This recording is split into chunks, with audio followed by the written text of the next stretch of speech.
없어. 이렇게 살아가는데 무슨 죄는 죄, 당신 죄인이야 라고 얘기하면은 싸움 나겠죠. 죄로 죄인이라고 얘기하면 싸움이야. 그래서 성경에서 인간을 바라보는 그 모습을 오늘 한번 비춰보도록 하겠습니다. 사람들은 궁금해합니다. 그래서 선하게 태어난다.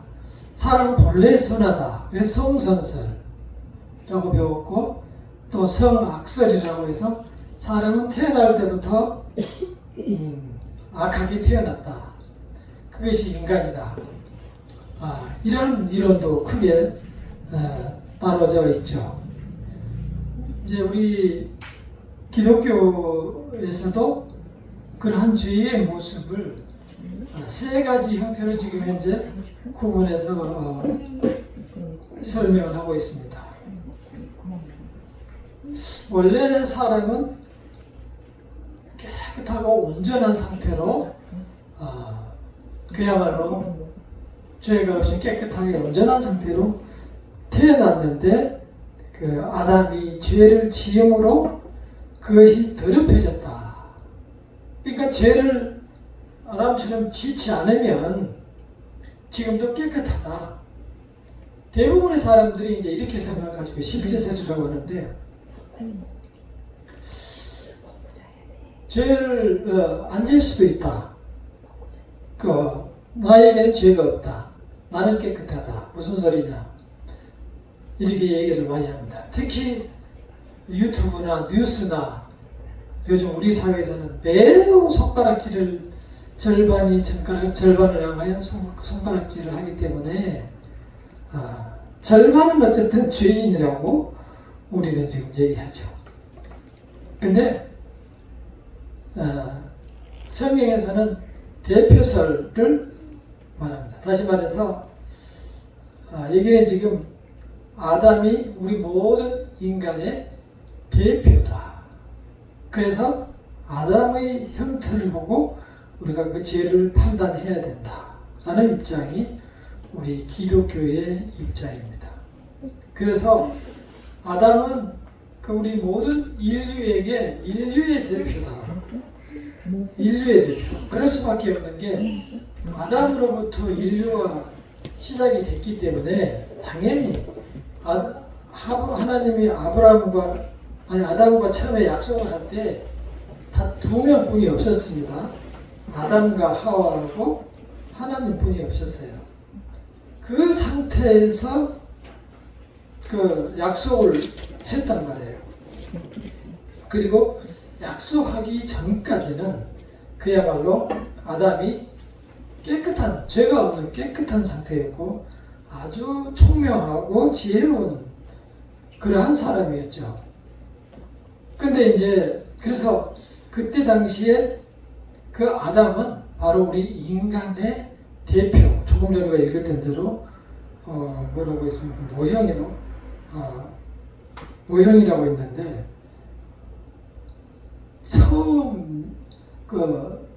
맨 처음에 계신 마치 예수처럼 처음 인간 아담은 아주 깨끗한 사람이었다.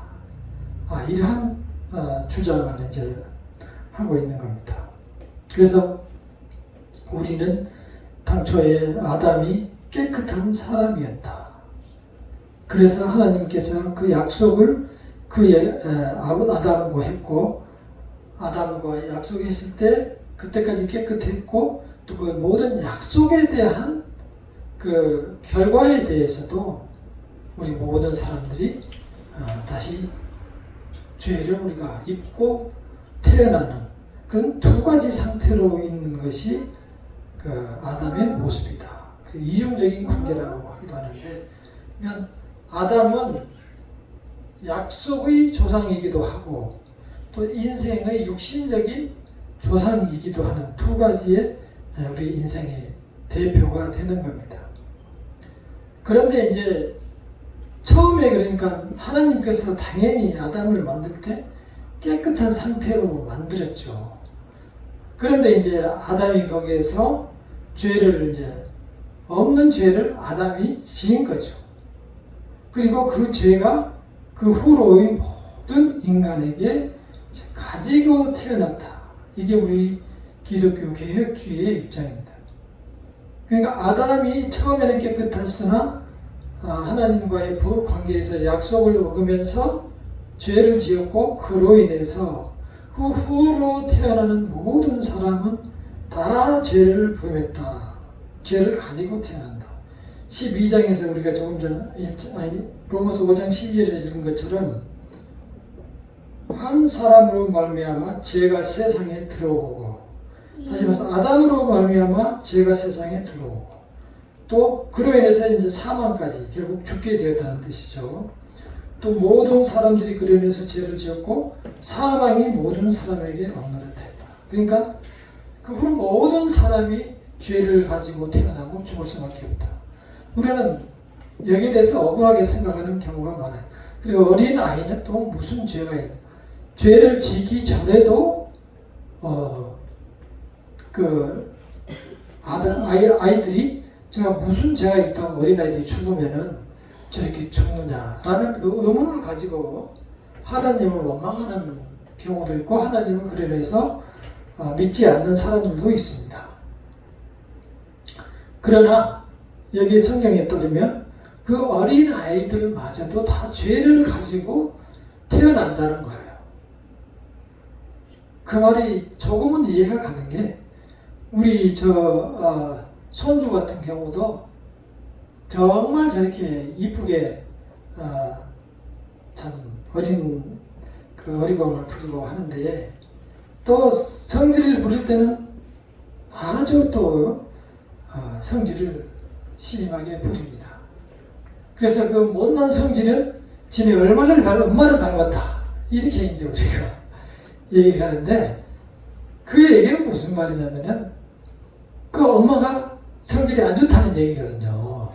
그러면 그 엄마도 역시 죄를 가지고 있다는 얘기예요.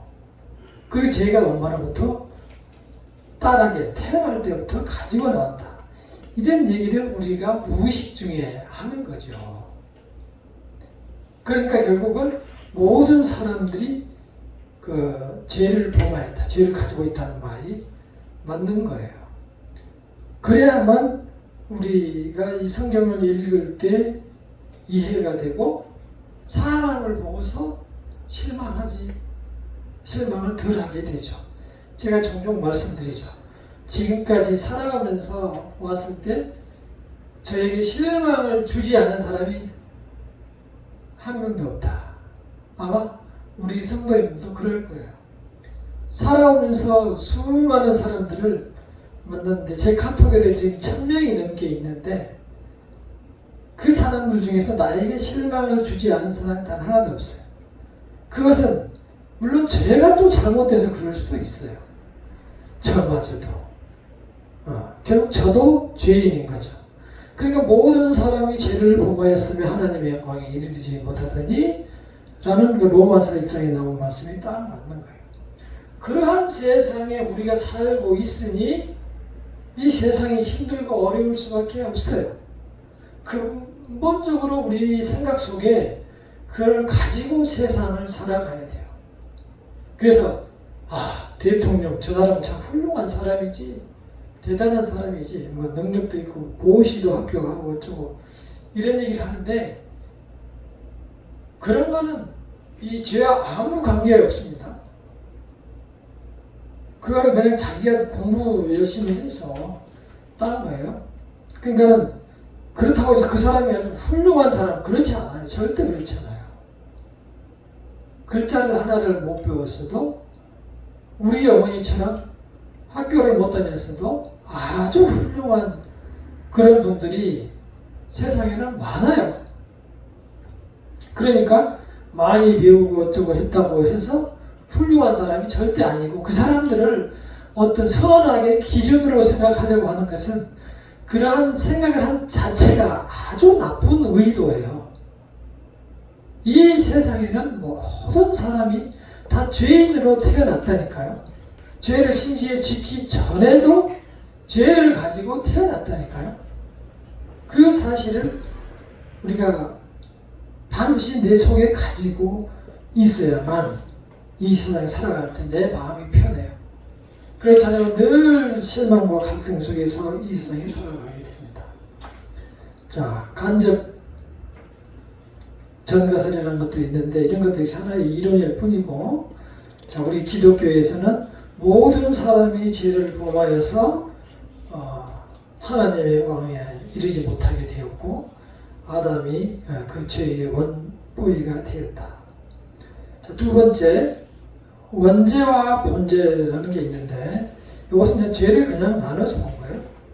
죄를 좀 이렇게 분류를 세 번을 해서 보니까 죄를 이렇게 쪼개서 보니까, 원죄를 쪼개서 보니까 죄에 대한 그 어떤 형태, 사람이 죄를 지으면은 드러나게 되어 있어요. 그 드러나는 것은 어디에서 오냐면은 이미 오염되어 있는 상태에서 드러나는 거예요. 그래서 우리가 죄라고 하면은 여기에서는 우리 살아가는 데서는 도덕적으로, 예를 들어서 조그만 아이가 어른들한테 탐긴다든지 반말을 한다든지 하면 저놈은 나저 나쁜 놈이라고 하면서 그냥 처음에는 그 속에 죄가 오염돼서 나쁜 인간이구나 이렇게 생각하는데, 그 놈이 나중에 어른들한테 멱살을 잡거나 하면은 죄로 나타나죠. 미풍양속 단속법에 걸리는 거예요. 그 부모 효도법이라는 것도 있어요, 사실. 부모한테 불륜을 저지르면 법으로 처벌하게 돼 있어요. 부모들이 안 하니까 그런 거예요. 우리 법으로 다 그게 돼 있어요. 그러니까 그런 형태로 이제 나타나는 것을 우리는 죄라고 하고, 악은 이미 우리가 잉크를 한 방울을 스펀지에 딱 떨어뜨리면 그거 쫙 이렇게 퍼지는데요. 그렇게 쭉 이렇게 퍼져 있는 상태, 이게 이제 죄로, 악으로 이제 쫙 이렇게 퍼져 있는 상태. 본래 그 악의 잉크가 없었을 때는 그 스펀지가 어떻게 돼 있어요? 하얗잖아요. 원래는 하였어요. 근데 거기에다가 그 악이 딱 들어가 버려가지고 팍 퍼지면서 시커멓게 되는 겁니다. 그래서 본래 사람들이 얘기하기를 죄는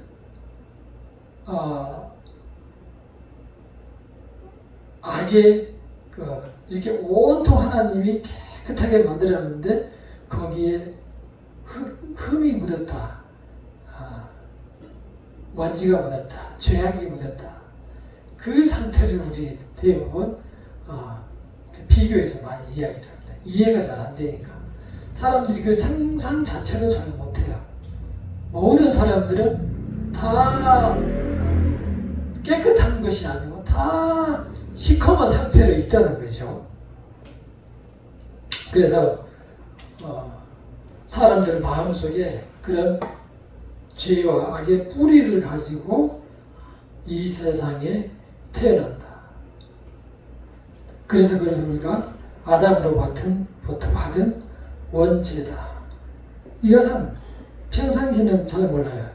그래서 우리가 그 사람들을 환하게 만들어 보면 확 튀어오르는 것을 볼 수가 있습니다. 특히 더욱더 이제 도드라지는 것은 사람들이 종종 말씀드리지만 선행을 한다고 하는데, 예를 들어서 이렇게 밖에 눈이 많이 와서 눈이 이렇게 막 쓴단 말이에요. 눈을 쓰면은 선한 일이, 착한 일이잖아요. 좋은 일이란 말이에요. 가치 있는 일이에요. 그런데 대부분 그 사람 마음속에 이걸 내가 이렇게 하면 좀 누가 좀 인정을 해줬으면 좋겠다, 이러한 마음을 다 가지고 있어요. 그리고 그렇게 했을 때 누가 와서 정말 고생이 많네요, 이렇게 얘기를 해주면은 그 사람이 좋아 보이는 거예요. 이게 바로 이 사람이 원죄를 가지고 있기 때문에 비록 선한 행동을 한다고 해도 그것마저도 어떤 보이지 않는 조건을 걸고 있는 그러한 선행을 하고 있는 것이죠. 그래서 그러한 것을 봤을 때 사람들은 역시 죄의 씨앗을 가지고 있다, 이렇게 이제 보는 거예요. 그 다음에 이제 본죄라고 하는 것은 죄의 그냥 종류로 보시면 돼요. 원죄를 사람이 가지고 있기 때문에 그 사람 마음속에 죄를 지으려는 생각을 가지고 있어요. 오전에도 어떤 그 음란에 대해서 얘기를 했지만 그러한 생각을 가지고 드러나게 돼 있어요. 왜냐?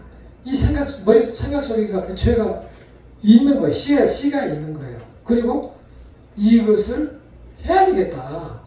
그리고 그것을 실제로 막 합니다. 죄를 막 범합니다.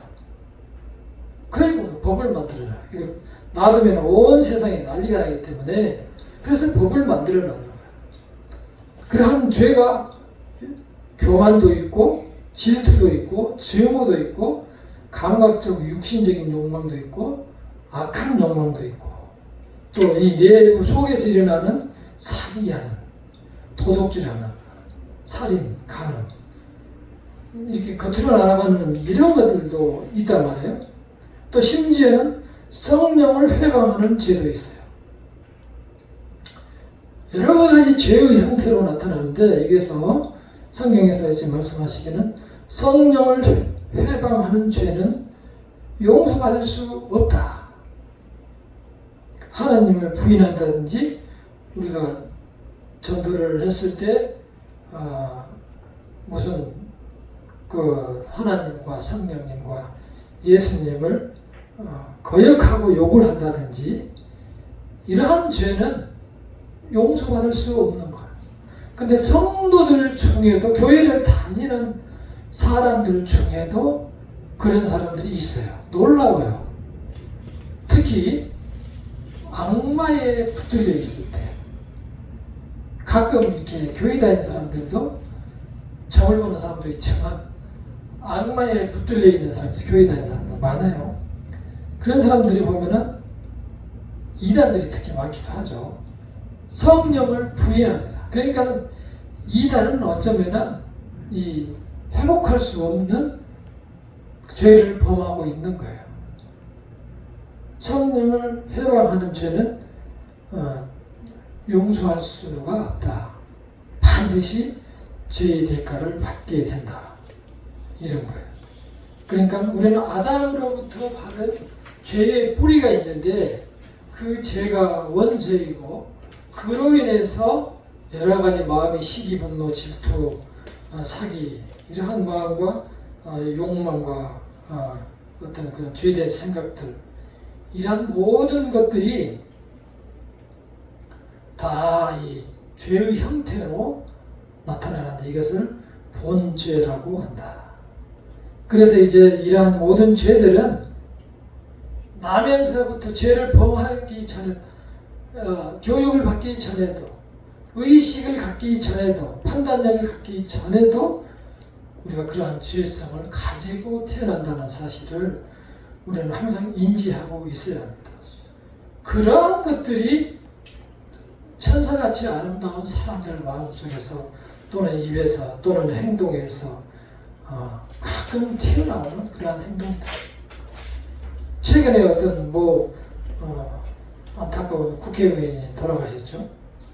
알고 보니 교회 집사님이시던데 자살했죠. 그러니까 단 한 번의 그러한 죄가 행동으로 이렇게 나타나 버리면 그것이 돌이킬 수 없는 어떤 징계로 가버리죠. 비록 교회에서 무슨 직책을 가지고 있다고 할지라도 아무 거리낌 없이 관계없이 그냥 죄에 휩쓸려 가는 것이 인간의 모습입니다. 그것은 우리 인간의 마음속에 내가 그리스도를 의지하지 않고는 통제할 수 없는 그런 죄성을 가지고 있기 때문에 우리는 그걸 항상 인식을 하고 있어야 돼요. 그런데 어디를 가든지 무슨 말을 하든지 누구를 만나든지 어떠한 외부에 가든지 오히려 외부에서 무슨 일을 한다고 할 때는 하나님을 믿음으로 더 담대해질 수 있어요. 그래서 누구를 만나든지 항상 나는 죄인이라 그리스도가 아니면 실수를 범할 수가 있다는 생각을 마음에 가지면 나는 그리스도 안에서 이 세상에서 성공할 수 있어요. 그 뭐냐면 내가 죄를 범하지 않는다는 이야기가 아니고 비록 죄를 범할지라도 나는 그리스도의 은혜와 보살핌으로 인하여 다시 일어설 수 있다는 거예요. 왜냐?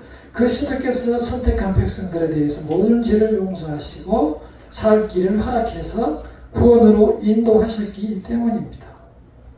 그 그리스도를 믿으시고 의지함으로 한 주일을 승리하시기를 간절히 축원합니다. 네. 기도하겠습니다.